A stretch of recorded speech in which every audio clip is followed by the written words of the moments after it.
আমি অন্তঃপুরের মেয়ে, চিনবে না আমাকে। তোমার শেষ গল্পের বইটি পড়েছি শরৎবাবু, বাসি ফুলের মালা।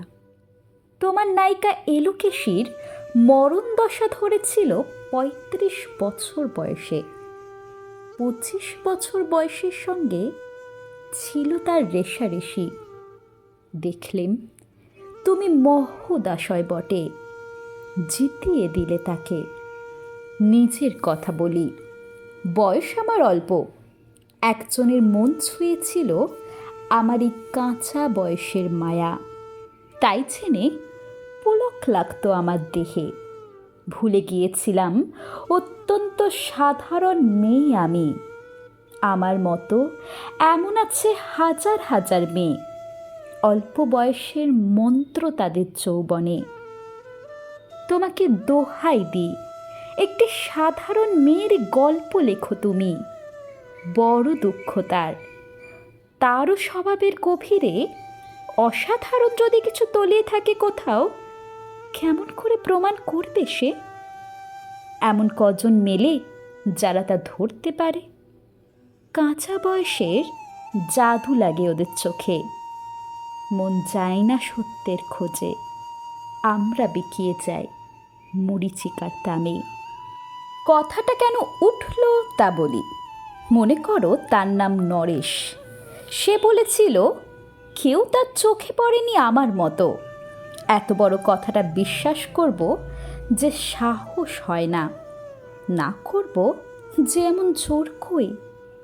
একদিন সে গেল বিলেতে, চিঠিপত্র পায় কখনো বা। মনে মনে ভাবি, রাম রাম, এত মেয়েও আছে সে দেশে, এত তাদের ঠেলাঠেলির ভিড়। আর তারা কি সবাই অসামান্য? এত বুদ্ধি, এত উজ্জ্বলতা, আর তারা সবাইকে আবিষ্কার করেছে এক নরেশ সেনকে, স্বদেশে যার পরিচয় চাপাচ্ছিল 10-এর মধ্যে। গেল মেলে চিঠিতে লিখেছে লিজির সঙ্গে গিয়েছিল সমুদ্রে নাইতে। বাঙালি কবির কবিতা কলাইন দিয়েছে তুলে, সেই যেখানে উর্বশী উঠছে সমুদ্র থেকে। তারপরে বালির পরে বসলো পাশাপাশি। সামনে দুলছে নীল সমুদ্রের ঢেউ, আকাশে ছড়ানো নির্মল সূর্যালোক। লিজি তাকে খুব আস্তে আস্তে বললে, এই সেদিন তুমি এসেছ, 2 দিন পরে যাবে চলে। ঝিনুকে 2টি খোলা, মাঝখানটুকু ভরা থাক একটি নিরেট অশ্রুবিন্দু দিয়ে। দুর্লভ, মূল্যহীন। কথা বলবার কি অসামান্য ভঙ্গি! সেই সঙ্গে নরেশ লিখেছে, কথাগুলো যদি বানানো হয় দোষ কি, কিন্তু চমৎকার। হিরে বসানো সোনার ফুল কি সত্য? তবু কি সত্য নয়? বুঝতেই পারছো, একটা তুলনা সংকেত ও চিঠিতে অদৃশ্য কাটার মতো আমার বুকের কাছে বিধিয়ে দিয়ে জানায়, আমি অত্যন্ত সাধারণ মেয়ে। মূল্যবানকে পুরো মূল্য চুকিয়ে দিই এমন ধন নেই আমার হাতে। হোগো, না হয় তাই হলো, না হয় ঋণী রইলেম চিরজীবন। পায়ে পড়ি তোমার, একটা গল্প লেখো তুমি শরৎবাবু, নিতান্তই সাধারণ মেয়ের গল্প, যে দুর্ভাগিনীকে দূরের থেকে পাল্লা দিতে হয় অন্তত 5-7 জন অসামান্যার সঙ্গে, অর্থাৎ সপ্তরথিনীর মার। বুঝে নিয়েছি, কপাল ভেঙেছে আমার, হার হয়েছে আমার। কিন্তু তুমি যার কথা লিখবে তাকে চিতিয়ে দিও আমার হয়ে। পড়তে পড়তে বুক যেন ওঠে ফুলে, চন্দন পড়ুক তোমার কলমের মুখে। তাকে নাম দিও মালতী। ওই নামটা আমার, ধরা পড়বার ভয় নেই। এমন অনেক মালতী আছে বাংলাদেশে। তারা সবাই সামান্য মেয়ে, তারা ফার্সি জার্মান জানে না, কাঁদতে জানে।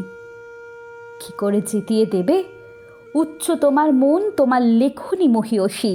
তুমি হয়তো ওকে নিয়ে যাবে ত্যাগের পথে, দুঃখের চরমে শকুন্তলার মতো। দয়া করো আমাকে, নেমে এসো আমার সমতলে। বিছানায় শুয়ে শুয়ে রাত্রির অন্ধকারে দেবতার কাছে যে অসম্ভব বর মাগি, সে বর আমি পাবো না, কিন্তু পাই যেন তোমার নায়িকা। রাখো না কেন নরেশকে 7 বছর লন্ডনে, বারে বারে ফেল করুক তার পরীক্ষায়, আদরে থাক আপন উপশিকা মণ্ডলীতে। ইতিমধ্যে মালতী পাশ করুক MA কলকাতা বিশ্ববিদ্যালয়ে, গণিতে হোক প্রথম তোমার কলমের এক আঁচড়ে। কিন্তু ওইখানেই যদি থামো, তোমার সাহিত্য সম্রাট নামে পড়বে কলঙ্ক। আমার দশা যাই হোক, খাটো করো না তোমার কল্পনা। তুমি তো কৃপণ নও বিধাতার মতো। মেয়েটাকে দাও পাঠিয়ে ইউরোপে, সেখানে যারা জ্ঞানী, যারা বিদ্বান, যারা বীর, যারা কবি, যারা শিল্পী, যারা রাজা, দল বেঁধে আসুক ওর চারিদিকে।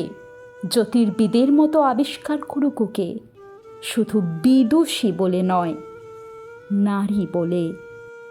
ওর মধ্যে যে বিশ্ববিজয়ী জাদু আছে, ধরা পড়ুক তার রহস্য মূঢ়ের দেশে নয়। যে দেশে আছে সমঝদার, আছে দরদি, আছে ইংরেজ, জার্মান, ফার্সি। মালতীর সম্মানের জন্য সভা ডাকা হোক, বড় বড় নামজাদাদের সভা।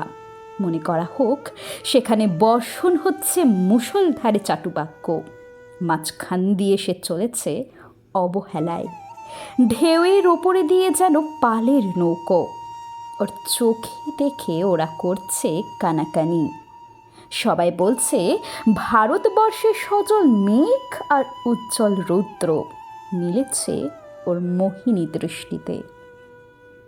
এইখানি জনান্তিকে বলে রাখি, সৃষ্টিকর্তার প্রসাদ সত্যি আছে আমার চোখে।